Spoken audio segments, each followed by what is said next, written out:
أهلا بكم مشاهدينا ومتابعي قناة أخبار المغرب في هذا الخبر العاجل والصادم، حيث استفاقت مدينة الدار البيضاء قبل قليل وتحديدا في الدقائق التي سبقت صلاة الفجر على وقع فاجعة مؤلمة إثر اندلاع حريق مهول أتى بالكامل على محل للعقاقير في مشهد مرعب حول هدوء الليل إلى مأساة حقيقية، بعدما تسببت النيران في احتراق شخصين كانا بداخل المحل، حيث تمكنت عناصر الوقاية المدنية بعد جهود جبارة لمحاصرة اللهب من إخراجهما جثثين متفحمتين في حصيلة بشرية ثقيلة هزت مشاعر الساكنة.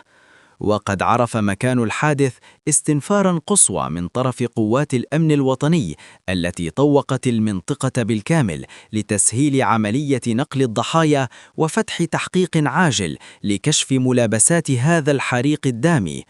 وفي الختام نشكركم متابعين الأوفياء على كرم المتابعة والوفاء لقناتنا، وللبقاء على اطلاع دائم لا تنسوا الاشتراك في القناة والإعجاب بالفيديو إذا نال المحتوى استحسانكم. دمتم في أمان الله ورعايته.